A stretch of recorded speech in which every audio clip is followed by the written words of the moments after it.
Hi hello guys, welcome back to my channel. So இந்த வீடியோல நம்ம என்ன பார்க்க போறோம்னா lesson number 2 keyboard theoretical exercise பத்தி பார்க்க போறோம். So வீடியோவை கடைசி வரைக்கும் ஸ்கிப் பண்ணாம பாருங்க. வாங்க வீடியோக்குள்ள போலாம்.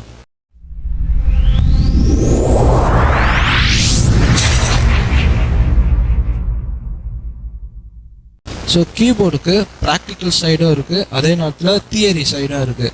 சில பேர் தியரி சைடை அவ்வளோவா கவர் பண்ண மாட்டாங்க. ஸோ நம்ம எந்த அளவுக்கு தியரி நம்ம கற்றுக்குறோமோ அந்த அளவுக்கு நம்ம ப்ராக்டிகல்ஸில் அதை நம்ம அப்ளை பண்ண முடியும். ஸோ இந்த தியரிஸ்லாம் ரொம்ப பேசிக்கான தியரியை தான் நான் உங்களுக்கு இந்த வீடியோவில் சொல்லிக் கொடுக்க போகிறேன். ஸோ இதாங்க 5 லைன்ஸ் நோட்டு, மொத்தம் 5 லைன்ஸ் இருக்கும். நல்லா பாருங்கள், 1 2 3 4 5 மொத்தம் 5 லைன்ஸ் இருக்கும்.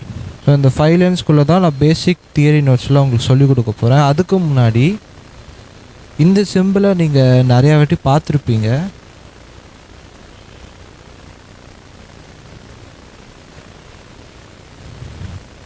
ஸோ இந்த சிம்பிள் பேர் ட்ரிபிள் கிளஃப். ஸோ இந்த சிம்பிள் மாதிரி போட்டிருந்த எஸ் சிம்பிள் மாதிரி போட்டிருந்தா இது பேர் ட்ரிபிள் கிளஃப்னு சொல்லுவாங்க, ட்ரிபிள் கிளஃப். ஸோ நெக்ஸ்ட்டு நான் ஸ்க்ரீனில் இப்போ ப்ளே பண்ணிகிட்ருக்க இந்த சிம்பிள் பேர் பேஸ் கிளஃப்னு சொல்லுவாங்க. ஸோ இந்த 2 சிம்பிளும் எதை ஃபஸ்ட்டு டினோட் பண்ணுறதுன்னு பார்த்துடலாம். ஸோ ட்ரிபிள் கிளஃப் சிம்பிளை நீங்கள் பார்த்தீங்கன்னா அந்த சிம்பிளுக்கு பக்கத்தில் இருக்க எல்லா நோட்ஸையுமே நீங்கள் ரைட் ஹேண்டில் தான் நீங்கள் வாசிக்கணும்.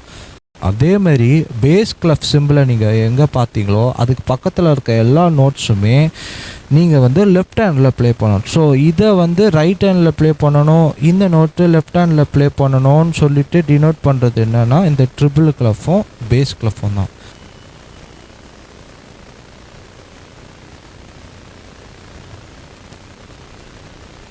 இந்த மாதிரி ஒரு ஓவல் ஷேப்பில் இந்த மாதிரி கலர் பண்ணி, ஸோ அந்த ஓவல் ஷேப்பில் ஒரு லைன் இன்டர்செக்ட் ஆகிருந்ததுன்னா அது சி. நெக்ஸ்ட்டு இந்த லைன் இருக்குல்ல, இந்த லைனுக்கு கொஞ்சம் மேலே, இந்த லைனுக்கு கொஞ்சம் மேலேயும் இந்த ஃபர்ஸ்ட் லைன் இருக்குல்ல, இந்த ஃபர்ஸ்ட் லைனில் டச் ஆகிற மாதிரி இருந்து ஒரு ஓவல் ஷேப் இருந்து இப்படி ஒரு சிம்பிளை பார்த்தீங்கன்னா இது பேர் டி. இந்த நோட் பேர் டி.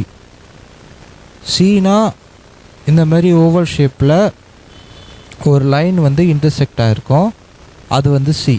ஸோ இந்த லைனுக்கும் இந்த ஃபர்ஸ்ட் லைனுக்கும் சென்டரில் ஒரு நோட் இருந்ததுன்னா அது பேர் டி. நெக்ஸ்ட்டு ஃபர்ஸ்ட் லைன் நான் ஆல்ரெடி சொல்லியிருக்கேன். இந்த first line, second line, third line, fourth and fifth. உங்கள் ஃபர்ஸ்ட் லைனில் இந்த மாதிரி நோட் இருந்துச்சுன்னா, ஸோ உங்கள் ஃபர்ஸ்ட் லைனில் இன்டர்செக்ட் ஆகிற மாதிரி ஒரு நோட் இருந்துச்சுன்னா இந்த நோட் பேர் இ. ஓகேவா? நல்லா ஞாபகம் வச்சுக்கோங்க. ஃபர்ஸ்ட் லைனில் இந்த மாதிரி ஒரு நோட் இன்டர்செக்ட் ஆகிற மாதிரி, ஃபர்ஸ்ட் லைனில் இன்டர்செக்ட் ஆகிற மாதிரி ஒரு நோட் இருந்துச்சுன்னா இந்த நோட் பேர் இ. ஓகேவா? நெக்ஸ்ட்டு இந்த ஃபர்ஸ்ட் லைனுக்கு மேலேயும் செகண்ட் லைனுக்கு கீழேயும், ஃபர்ஸ்ட் லைனுக்கு மேலே செகண்ட் லைனுக்கு கீழே என்ன இருக்குன்னா ஸ்பேஸ் இருக்குது. ஓகேவா? நல்லா பார்த்துக்கிறீங்களா? இந்த இடம் நான் பென் வச்சுருக்கேன்ல, இந்த இடத்துல அதாச்சு செகண்ட் லைனையும் டச் பண்ணாமல் ஃபர்ஸ்ட் லைனையும் டச் பண்ணாமல் சென்டரில் இந்த மாதிரி வர நோட்டு எஃப். இது எப்படி ஞாபகம் வச்சுக்கிறதுனா, ஃபர்ஸ்ட் லைனில் கொடுத்தா இ, அதாச்சும் ஃபர்ஸ்ட் லைனில் இன்டர்செக்ட் ஆகிற மாதிரி நோட் கொடுத்தா இ. ஃபர்ஸ்ட் ஸ்பேஸில், அதாச்சும் ஃபர்ஸ்ட் லைனுக்கும் செகண்ட் லைனுக்கும் சென்டரில் ஒரு ஸ்பேஸ் இருக்குல்ல, இது பேர் ஸ்பேஸ்ன்னு சொல்லுவோம், ஃபர்ஸ்ட் ஸ்பேஸ். ஓகேவா? ஃபர்ஸ்ட் ஸ்பேஸில் உள்ள சென்டரில் கவர் ஆகிற மாதிரி ஒரு நோட் இருந்துச்சுன்னா அந்த நோட் பேர் எஃப். நெக்ஸ்ட்டு செகண்ட் லைனில் நல்லா பார்த்துக்கோங்க, second line. So first line E, first space F, second line G, அதாச்சு செகண்ட் லைனில் இன்டர்செக்ட் ஆகணும். இந்த நோட் ஸ்பேஸில் படக்கூடாது, அதாச்சும் ஸ்பேஸில் கவர் ஆகக்கூடாது. அதே மாதிரி மேலே இருக்க ஸ்பேஸில் கவர் ஆகக்கூடாது. கரெக்டாக செகண்ட் லைனில் இன்டர்செக்ட் ஆகிற மாதிரி பார்த்துக்கோங்க. செகண்ட் லைனில் கரெக்டாக இன்டர்செக்ட் ஆகும்.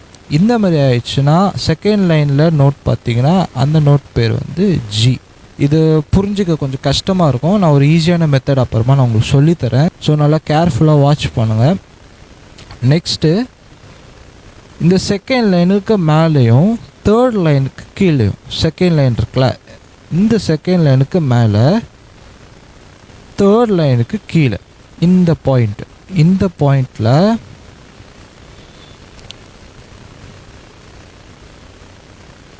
ஓகேவா, இந்த பாயிண்டில் உங்களுக்கு நோட் வந்துச்சுன்னா இந்த நோட் பேர் வந்து ஏ. ஓகேவா, நல்லா பார்த்துக்கோங்க. செகண்ட் லைனுக்கு சென்டர்லேயும் செகண்ட் லைனுக்கு மேலேயும் தேர்ட் லைனுக்கு கீழேயும் தச்சு சென்டர். இது வந்து செகண்ட் ஸ்பேஸ்ன்னு சொல்லுவாங்க, செகண்ட் ஸ்பேஸ். ஸோ இது வந்து first line E, first space F, second line G, second space cover பண்ணுற மாதிரி வந்தால் ஏ. இப்போது தேர்ட் லைன் நல்லா பார்த்துக்கிட்டிங்களா, இந்த தேர்ட் லைன் இருக்குல்ல 1 2 3, இந்த தேர்ட் லைனில் இன்டர்செக்ட் ஆகிற மாதிரி இருந்தால் இது பேர் வந்து பி. ஸோ இந்த லைன் மட்டும் ஏன் கீழே வருது, இந்த லைன் மேலே வருது அப்படின்னா அதை நான் உங்களுக்கு லேட்டராக நான் சொல்லித்தரேன். நெக்ஸ்ட்டு இந்த லைனுக்கு மேலேயும், அதாச்சும் தேர்ட் லைனுக்கு மேலேயும் ஃபோர்த் லைனுக்கு கீழேயும் இந்த சென்டரில் இந்த மாதிரி ஓவல் ஷேப் இருந்ததுன்னா ஓகேவா, இதுக்கு பேர் வந்து சி. ஓகேவா, நல்லா ஞாபகம் வச்சுக்கோங்க. தேர்ட் லைனில் போட்டால் பி. ஓகேவா, தேர்ட் லைனுக்கு மேலே இந்த ஸ்பேஸில், அதாச்சும் ஃபோர்த் லைனில் இல்லாமல் ஃபோர்த் லைனுக்கும் கீழே இந்த ஸ்பேஸில் இருந்துச்சுன்னா இதுக்கு வந்து சி. ஸோ நம்ம இந்த சிக்கும் கன்ஃபியூஸ் ஆகிக்காதீங்க. இந்த சி வந்து கீபோர்டுடைய ஃபர்ஸ்ட் சி, நம்ம தம் ஃபிங்கர் வச்சு ப்ரெஸ் பண்ணுவோம்ல ஃபர்ஸ்ட் சி, அது வந்து இந்த சி. நம்ம லாஸ்ட்டாக போவோம்ல, லாஸ்ட்டாக போயிட்டு நம்மளுடைய ஸ்மால் ஃபிங்கரால் ப்ரெஸ் பண்ணுவோம்ல லாஸ்ட்டு சி, ஸோ அந்த சி தான் இந்த சி. ஓகேவா, தேர்ட் ஸ்பேஸில் இருக்கும் இந்த சி. ஓகேவா, இது எப்படி ஈஸியாக ஞாபகம் வச்சுக்கிறது, ஸோ இந்த லைனில் போட்டால் இது, இந்த ஸ்பேஸில் போட்டால் இதுன்னு எப்படி ஞாபகம் வச்சுக்கிறதுனா ரொம்ப சிம்பிளாக நான் ஒரு மெத்தட் சொல்லித்தரேன். ஸோ லைன் நோட் அப்புறம் ஸ்பேஸ் நோட், லைன் நோட் அதுக்கப்புறம் ஸ்பேஸ் நோட். லைன் நோட்ஸ்னால் நீங்கள் கன்ஃபியூஸ் ஆகிக்க வேண்டாம். ஸோ உங்களுக்கு ஈஸியான மெத்தடில் நான் சொல்லித்தரேன். 5 லைன்ஸ் இருக்கும் நான் சொல்லியிருந்தேன், 1 2 3 4 5. ஓகேவா, இந்த 5 லைன்ஸில் ஃபர்ஸ்ட் லைன் கீழே இருந்து போகணும். First, second, third, fourth, fifth. First note வந்து சி இருக்குது, சி வந்து ஃபர்ஸ்ட் லைனில் இல்லை. ஓகேவா, அடுத்தது டி இருக்குது, டி வந்து ஃபர்ஸ்ட் லைனில் டச் ஆகிருக்கு ஆனால் இன்டர்செக்ட் ஆகலை. ஸோ அதனால் டியை விட்டுடலாம் நம்ம. ஸோ இ வந்து ஃபர்ஸ்ட் லைனில் இன்டர்செக்ட் ஆகிருக்கா, ஓகே, இ வந்து ஆயிருக்கு. ஸோ அப்போது லைன் நோட்டோடைய ஃபர்ஸ்ட் ஆல்ஃபபெட் வந்து இ. அப்புறம் செகண்ட் வந்து எஃப். எஃப் வந்து செகண்ட் லைனில் இன்டர்செக்ட் ஆகிருக்கா, இல்லை, லைனில். ஸோ லைன் நோட்டில் அது இன்டர்செக்ட் ஆகலை. ஸோ இதை அப்படியே விட்டுடலாம்.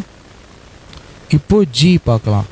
ஜி வந்து செகண்ட் லைனில் இன்டர்செக்ட் ஆகிருக்கா, எஸ் ஆகிருக்கு. ஸோ அதனால் லைன் நோட்டில் நம்ம ஜி எழுதியிருக்கலாம். ஓகேவா, நெக்ஸ்ட்டு ஏ. ஏ வந்து லைன் நோட்டில் இன்டர்செக்ட் ஆகலை, அது ஸ்பேஸில் கவர் ஆகிருக்கு. ஸோ அதை நம்ம அப்படியே விட்டுடலாம்.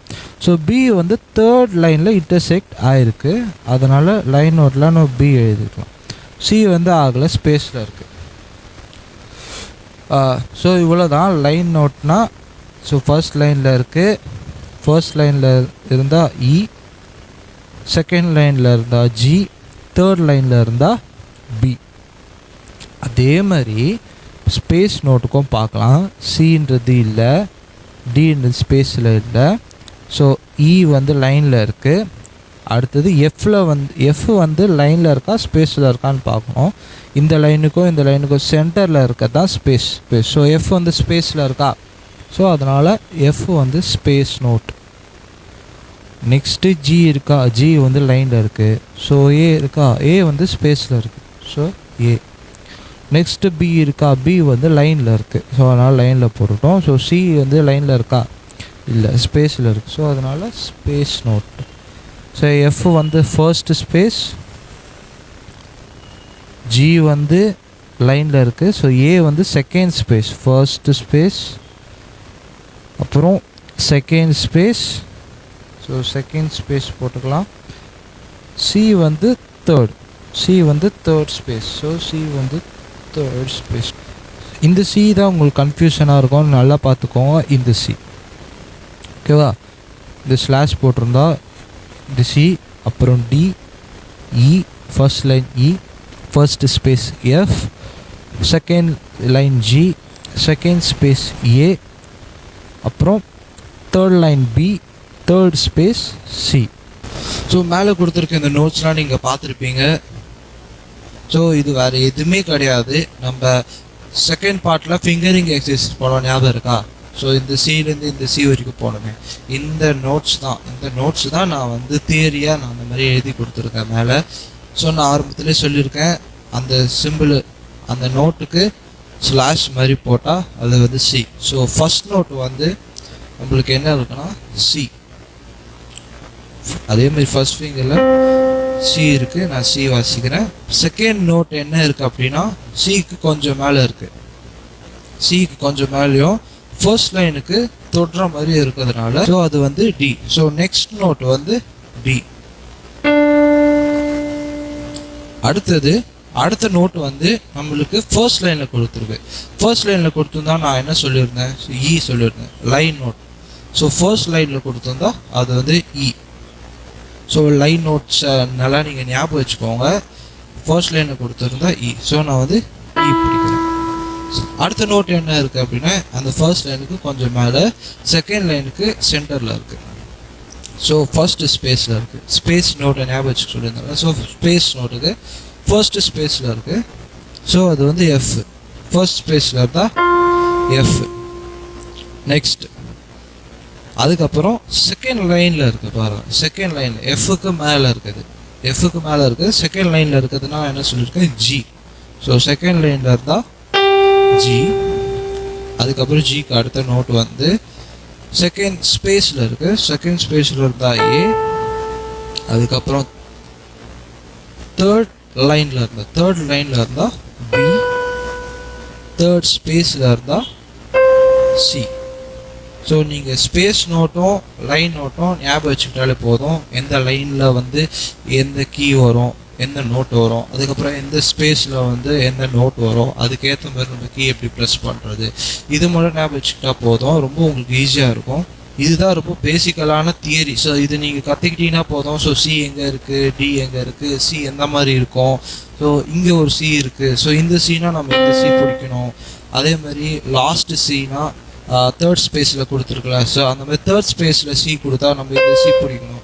ஸோ இந்த மாதிரி பேசிக்கலான தியரி நாலேஜ் உங்களுக்கு கண்டிப்பாக வேணும். அப்படி இருந்தால் தான் ப்ராக்டிகல்ஸில் அவங்களால ஈஸியாக அப்ளை பண்ண முடியும். ஸோ இந்த பேட்டர்ன்ஸில் தான் எல்லா சாங்ஸுமே வரும். ஸோ சாங் புக் கொடுத்துட்டாங்க அப்படின்னா ஸோ இந்த பேட்டர்னில் தான் எல்லாமே இருக்கும். இதுதான் பேசிக்கான பேட்டர்ன். ஸோ இந்த பேட்டர்ன் நீங்கள் கற்றுக்கிட்டாலே போதும்.